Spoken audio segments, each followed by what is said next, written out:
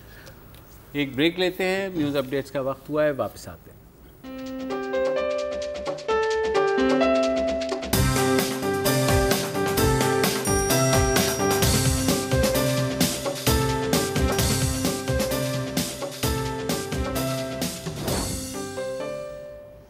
Welcome back. آپ جانتے ہیں کہ پچھلے کئی ہفتے سے اسلام آباد ہائی کورٹ میں جسٹس شوکت عزیز صدیقی صاحب کی عدالت میں جو گستاخانہ مواد کا جو سوشل میڈیا پہ پھیلاؤ ہے یا انٹرنیٹ پہ پھیلاؤ ہے, اس کو لے کے جو کیس چل رہا ہے یا درخواست نمٹائی جا رہی ہے, اس کے نتیجے میں پارلیمنٹ میں بھی قراردادیں منظور ہوئیں. وزارت داخلہ نے بھی خاصا شور مچایا ایکٹیولی کہ یہ ہم کچھ کرنے کی کوشش کر رہے ہیں. کوئی 27 ممالک کے سفیروں کی کانفرنس کا بھی معاملہ, پھر فیس بک جیسے جو ادارے ہیں ان سے رابطہ, پھر ان کے وفد کی آمد وغیرہ. تو اب جو ہے نا شکل ایک نکل رہی ہے, آہستہ آہستہ واضح ہو رہی ہے کہ یہ جو معاملہ ہے گستاخانہ مواد کا یہ اپنے شاید کنکلوژن کی طرف اور بہت اچھے طریقے سے جاتا ہوا نظر آ رہا ہے. مثلاً آج چودھری نثار علی صاحب نے جو بریفنگ دی اس میں انہوں نے کہا کہ جی فیس بک نے اب تک 107 صفحات بند کر دیے ہیں گستاخانہ مواد کے, وچ از اے گریٹ پروگریس. اچھا, ایف آئی اے نے جسٹس شوکت عزیز صدیقی صاحب کی عدالت کے روبرو بتایا کہ یعنی 17 تاریخ تک 17 مارچ تک کہ 75 افراد سے پوچھ گچھ کی گئی. اس چکر میں 17 افراد کو حراست میں لیا گیا اور ان سے ڈیٹیل انویسٹیگیشن ہوئی. پھر شارٹ لسٹ کر کے 17 میں سے صرف جو 3 افراد تھے ان پہ مقدمہ فرد جرم عائد کر کے انہیں انسداد دہشت گردی کی عدالت سے 7 روزہ ان کا فزیکل ریمانڈ حاصل کر لیا گیا ہے. اچھا, ابتدائی جو تحقیقات ہیں ایف آئی اے کے جو نزدیکی حلقے ہیں ان کی گفتگو سے اندازہ ہوتا ہے کہ جو بلاگرز پچھلے سال دسمبر میں اچانک غائب ہو گئے تھے اور پھر اچانک 1.5 مہینے بعد جو ہیں وہ نمودار بھی ہو گئے, وہ ابتدائی تحقیقات کے مطابق یہ جو توہین آمیز مواد کا سلسلہ چل رہا ہے اس میں ملوث نہیں ہے.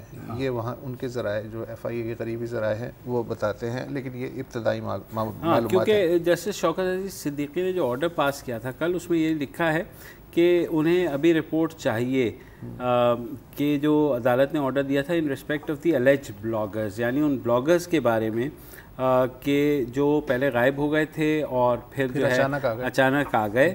تو انہوں نے کہا کہ اگلی ہیئرنگ جو کہ 31 تاریخ کو ہونی ہے اس سے پہلے یا اس ڈیٹ تک اس بارے میں ایک کمپریہنسو رپورٹ بھی پیش کی جائے, تو آفیشلی بھی جو ایف آئی اے کا بیان ہے وہ 2 روز میں ہمارے سامنے. اس کے علاوہ ایک اور چیز جو آپ کل کے ان کی بات کر رہے ہیں نا آرڈر کی کل کی ہیئرنگ, اس میں ایک بہت ہی امپورٹنٹ بات جو مجھے لگی جسٹس صاحب کے آرڈر میں, جس کی طرف عام طور پہ کم توجہ دی جاتی ہے, وہ یہ ہے کہ انہوں نے یہ کہا ہے کہ الیکٹرانک کرائمز کا جو انسدادی ایکٹ مجریہ 2016 ہے اس میں توہین مذہب اور پورنوگرافی, اب اس کا ترجمہ میں عریانیت ناکافی مجھے لگتا ہے, پورنوگرافی از ڈفرینٹ تھنگ, اور توہین مذہب اور پورنوگرافی پر مبنی مواد نیز توہین مذہب کا الزام غلط ثابت ہونے کے قانونی نتائج یا سزا اس کا بھی اس جو الیکٹرانک کرائمز کا ایکٹ ہے اس میں احاطہ کیا جائے. اور اس سلسلے میں جو اٹارنی جنرل ہیں وہ 31 مارچ کو عدالت میں پیش ہوں. میرا خیال ہے کہ بڑا امپورٹنٹ سٹیپ ہے یہ جاننا کہ جس طرح فوری طور پہ یہ ہو جاتا ہے کہ صاحب آپ نے توہین مذہب کی ہے یا آپ اس کے مرتکب ہوئے ہیں, تو اس سے پہلے کہ معاملہ عدالت تک پہنچے, بلیک اور وائٹ سے الگ ہو, دودھ کا دودھ پانی کا پانی ہو, عام طور پہ میڈیا باقی لوگ جو بھی انٹرسٹڈ ہوتے ہیں اس میں شامل ہو جاتے ہیں کہ صاحب چونکہ یہ ان پہ شبہ ہے تو یہی ہو گیا. لیکن یہ جو جسٹس صاحب نے کام کیا ہے, اٹارنی جنرل کو طلب کیا کہ صاحب اگر الزام غلط ہو پھر کیا کیا جائے, اس کی سزا اسپیسیفکلی, جو کہ میرا خیال ہے ابھی تک اسپیسیفائی نہیں ہے, لاء میں بھی نہیں ہے, یہ بالکل ہونی چاہیے. اور میرا تو خیال ہے کہ اتنی ہی ہونی چاہیے جتنی کہ توہین مذہب کی, کیونکہ اتنا سنگین الزام ہے نا مصطفیٰ صاحب, زندگی اور موت کا معاملہ, زندگی اور موت کا مسئلہ ہے نا.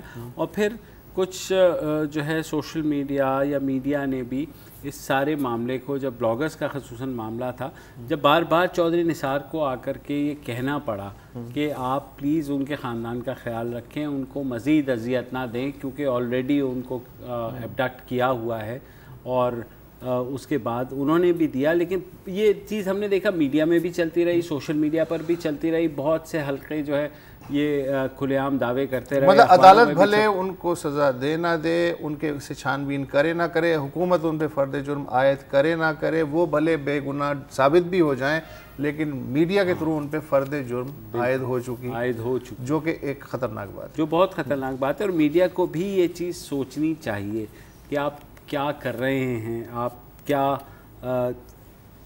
بلکہ جتنا حساس معاملہ ہمیں میرا خیال ہے اتنی ہی احتیاط سے کام لینا چاہیے, اس لیے کہ یہ کوئی معمولی معاملہ تو نہیں ہے, یہ معمولی معاملہ. صحیح بات. تو یہ مجھے لگتا ہے کہ اب منطقی اعتبار سے یہ جو منطقی اور اچھی بات ہے کہ ایک دفعہ سیٹل ہو جائے. آپ اکثر بات کرتے ہیں کہ سوشل میڈیا ویسے ہی شتر بے مہار ہے, کوئی وہ نہیں ہے, جو کچھ کہنا ہوتا ہے کہہ لیتے ہیں آپ, تو ظاہر ہے کچھ, اور جو ہم دیکھتے بھی ہیں سیاسی اعتبار سے بھی ایک دوسرے کے اوپر وہ غلاظت اچھالی جاتی ہے کہ جناب تم تو یہ ہو, وہ کہتا ہے نہیں تم یہ ہو, اور وہ کر کے آپ غدار بھی ہیں, آپ جو ہے کرپٹ بھی ہیں, آپ یہ معمولی الفاظ ہیں. میں ویسے بات کر رہا ہوں, ظاہر ہے وہ تو آپ کو پتہ ہے پیمرا سے ہمارا پیار جو ہے, تو ہم یہاں تو نہیں وہ اس کے بارے میں بات کر سکتے. لیکن یہ کہ جو ڈیسنسی ہے, پھر وہ, حالانکہ جب میرا یہ خیال تھا کہ سائبر لاء آیا تھا تو یہ ان چیزوں کا احاطہ ہو جانا چاہیے تھا, اور پی ٹی اے کو اور جو دیگر ادارے ہیں, منسٹری آف آئی ٹی, سب لوگ پہلے بھی بات کرتے. جب لاء آ گیا تھا تو یہ جو گستاخانہ مواد تھا, میرے خیال میں انہیں پہلے ہی اس کو کنٹرول کر لینا چاہیے تھا. اور دونوں صورتوں میں ضروری تو نہیں ہے کہ عدالت آپ کو کہے, ہر چیز میں عدالت کہے, نیب کو بھی عدالت کہے, اس کے بعد پروموشن میں بھی عدالت کہے. بھولے مبشر زیدی, یہاں تو یار مردم شماری بھی عدالت ہی کرواتی ہے اس کو, وہی نا.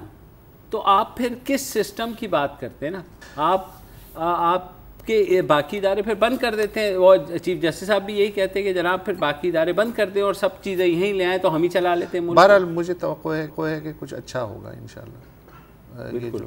اچھا ہو رہا ہے, اور اس بارے میں ہم جو ہے اگلے سیگمنٹ میں بتائیں گے. کچھ ایسا اچھا بھی ہو رہا ہے کہ جو عموماً نہیں ہوتا. وقفہ لے لیجیے.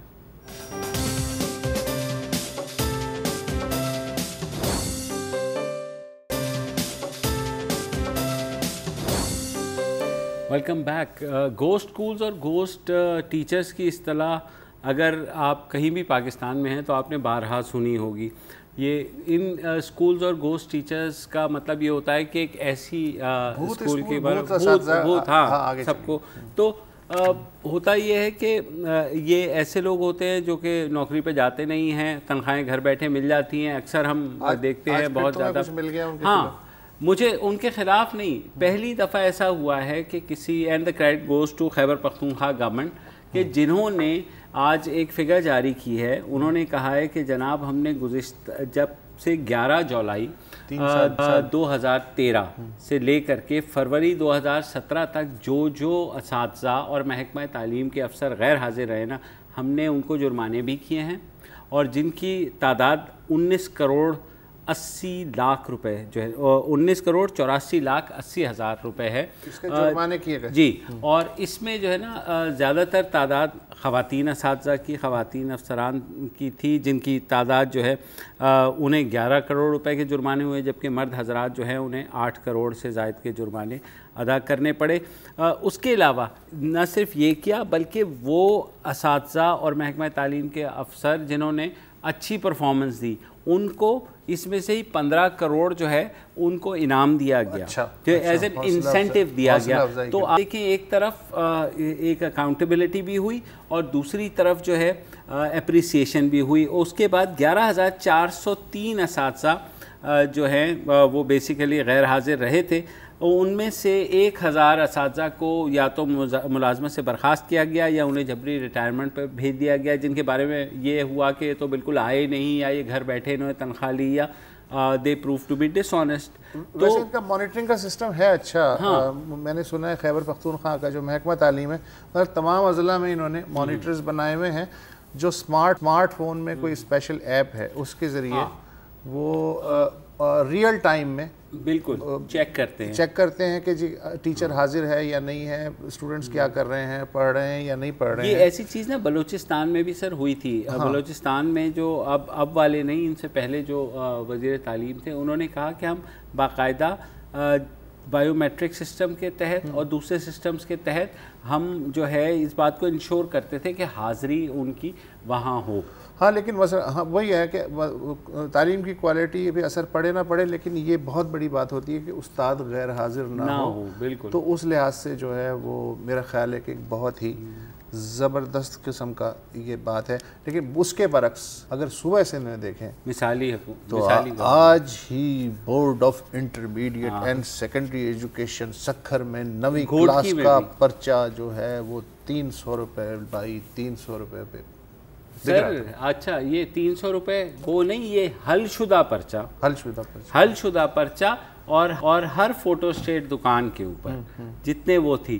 اور یہ کہا یہ گیا کہ پیپر آؤٹ ہو گیا, جس پہ وزیر اعلیٰ جو ہے سخت نوٹس لیا ہے انہوں نے جناب, اور انہوں نے کہا جس نے بھی حرکت کی اسے گھر بھیج دیا جائے گا. کتنی سخت سزا ہے. صحیح بات ہے. اور اس کے علاوہ یہ دیکھیں کہ انہوں نے کل جو ہے ایک کھلا خط لکھا تھا, یعنی ان کا خط بھی آؤٹ ہو گیا تھا ایک دن پہلے ہی, جس میں یہ کہا گیا کہ بچوں کو نقل روکنے کے لیے والدین جو ہیں اپنا کردار ادا کریں اور ایسے نہ کریں. اچھا آج جب پرچہ آؤٹ ہوا ہے تو ظاہر کریک ڈاؤن ہوا ہے, اور وہ کریک ڈاؤن آپ کو پتہ ہے کیا ہونا ہے.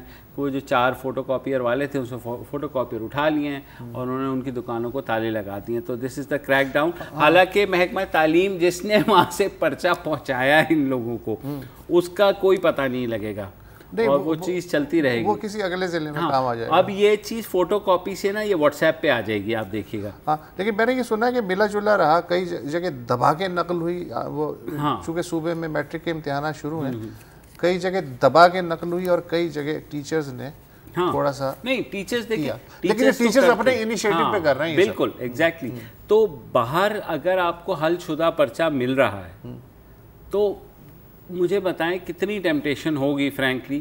اور اتنے اگر لیول پہ, اور مجھے اکثر کراچی میں بھی آپ کو پتہ ہے جب سنہرے دن تھے بھائی لوگوں کے, تب بھی محکمہ تعلیم کے لوگ تو نہیں ہو سکتے. ہاں نہیں وہ نہیں ہوں گے سر. تو کیسے آؤٹ ہوتا ہے؟ وزارت پیٹرولیم کے نہ ہوں سر یہ مطلب مجھے. ہاں لیکن میں یہ بتاؤں کہ جو ہمارے تعلیمی نظام کا بیڑا غرق ہوا ہے نا سر, دیکھیں یہاں سے لے کے آپ 9ویں 10ویں میں یہاں نقل ہوگی, یہ جائے گی ماسٹرز تک. تھیسز پلیجرائزڈ مارکیٹ میں دستیاب ہیں سر, مطلب کاپی پیسٹ کر کے بنائے جاتے ہیں. بورڈ میں مارک شیٹس میں گھپلا, یہ کوئی خبر نہیں ہے.